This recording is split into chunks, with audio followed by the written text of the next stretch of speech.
Keegan. I'm Yugi. And we serve like a boss.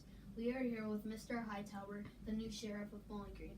Mr. Hightower, we are interested in learning more about you and your military background. What made you want to become the new sheriff of Bowling Green? Well, I have served in a number of capacities over my lifetime, and I've been here in Warren County for 30 years. I served with the Bowling Green Police Department. I also had served in the military, and a lot of my background in serving both of those organizations and then working for the United States Attorney's Office is the law enforcement coordinator managing 53 counties in the state of Kentucky. It seemed like it directly aligned my background and experience with the opportunity to run and serve Warren County as the next sheriff. We read that you're a patrol officer. What is a patrol officer? A patrol officer, I was a Bowling Green police officer, and basically what you do is you're in a vehicle and you drive around the city streets here and you respond to different calls for service. So you're doing two things. You're being proactive and you're looking for different signals and signs that might show that maybe there's a crime afoot, or that somebody might be speeding or running stop signs or doing some other type of criminal activity. So that's part of the patrol duties, but also, like I say, you're responding to different calls for service. So in a way, we're kind of tied to a radio. And as people call in either non-emergent calls or emergency calls, such as 911, we will respond to those calls, those addresses, and speak to either those victims or those witnesses. And then we would take different information from them and we would write it down and we would do an investigation to try to help them solve those crimes. Why did you join the Marine Corps? That's a great question. I was actually a junior at Western Kentucky University, and I had always kind of wanted to serve in the military, but in my house, it really never came up. I mean, you were going to go from high school to college, and so it wasn't something that we ever discussed or I discussed with my family or my parents.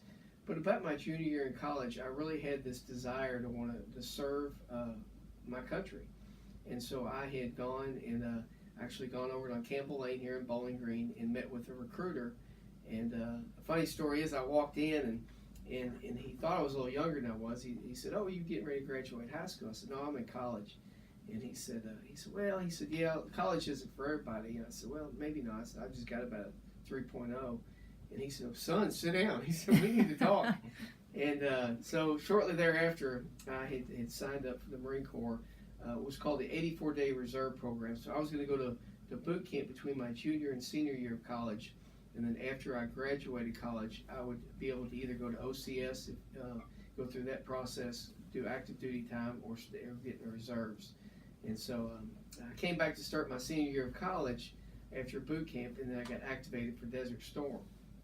So that caused me to be deployed for a little while, but it ended up working out wonderfully, and came back, finished my degree, and then did some active duty and reserve time with the Marine Corps, and then got hired on Bowling Green in 1994 as a police officer. What training did you have to serve in the military? Oh my goodness, we had a lot of different training. You had to go through your boot camp, which is when you learn your basic military skills. And then after that, you have to go to what's called your MOS school, your Military Occupational Specialty School. So with that, I was in infantry, so I went to Camp Geiger for one part of that training, and then the School of Infantry down at Camp Lejeune. And after that, I continued on. I was selected and went to Ranger School. I also got to go to Airborne School, so I jumped out of perfectly good planes with a parachute. So I had a lot of different types of training throughout my military career. And as you continue to progress through rank, you have to go through different leadership schools as well. So I went through a lot of those as well throughout my time. What war did you serve in? Well, I was activated for Desert Storm. I was also activated for a peacekeeping mission in Bosnia to go over and help them rebuild their country.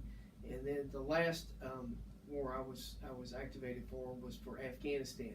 So I served in Afghanistan as an embedded trainer, training the Afghan police to try to help serve their communities as well. How many years did you serve for? I served for a little over 21 years in total. We read that you were seriously wounded in 2008 as a result of enemy contact.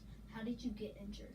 Well, early that morning on August the 16th, I was at our base, which was a place called Fob Wilderness.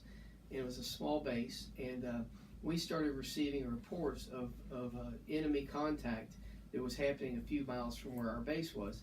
And as I said, I was an embedded trainer training the Afghan police, and we had a small outpost down the road from where our base was. So we had to request movement from our higher to allow us to actually leave the base because they have to do a lot of different checks to make sure that they can provide some assets to us in case we run into some heavy contact with the enemy.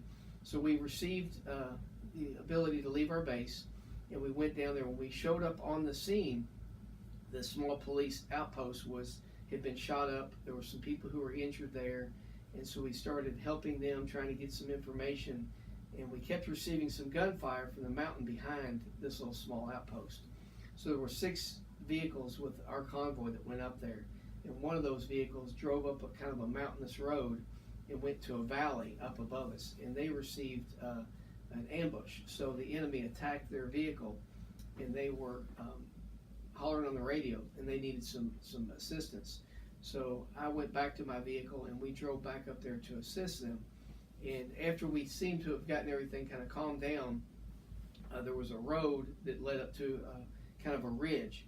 And what we were going to do is we were going to push up to the top of that ridge and try to do what's called an L-shape type of maneuver on the enemy. And then we're going to bring over some helicopters and aerial assets to try to close with on our enemy. As I was walking along that road, there was 2 other enemy that had gotten they'd gotten into a place where there was a lot of brush, like some bushes and some thick scrub brush, and they had gotten pinned in there. And so when I walked near them, they opened up on me. So the first round they shot at me actually hit my Kevlar helmet. So it's always important to wear your protective gear. And then I spun on them, and we had to engage the enemy right then and there. And so in that engagement, they were critically injured, mortally injured, and I was severely injured. So one of the bullet fragments had gone into my face from that encounter.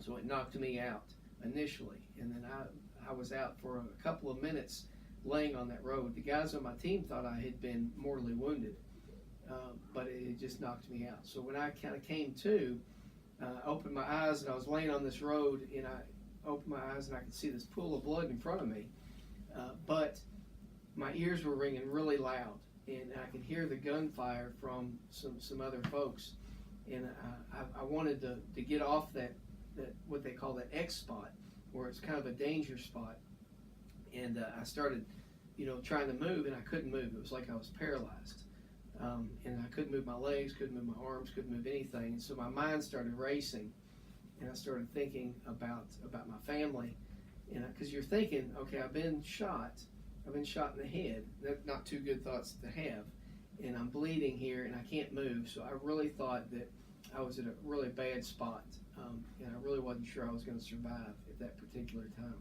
So I was thinking about my wife and my daughters, and at that point, I prayed to God, not to save me, but for His will. And so I just said, God, whatever your will is, if it's for me to die here today, then I'm coming to see you. And if it's not, then I need some help. And within probably about a minute of that prayer, I got my mobility to get up off that road, and I made my way off the road and down a ravine. And then my medic and some other guys came and helped get me back to the Humvee, and then they got me medevaced. So they sent me to Salerno to do the first surgery, and then Longstill to do the next one, and then I went back to the United States to Bethesda, and they did the other surgeries on me there. Where did you get injured? It was right here in the face. You can see on the jawbone. So the fragment went in, shattered the jaw. It continued going back and went into my neck, and it hit my C2 and ricocheted off the C2. So it caused damage to my left carotid and my left vertebral artery, as well as shattering the jaw there. So there was a period of time that I couldn't eat right. I had some issues with my swallowing, and then they had to do the facial reconstructions and reconstruct the jaw and try to put the bone pieces back together. What was your favorite part of the military? I enjoyed working with a lot of the other servicemen and women. We all had a mission kind of to do, and there was a lot of camaraderie, a lot of teamwork that we worked together to accomplish the mission.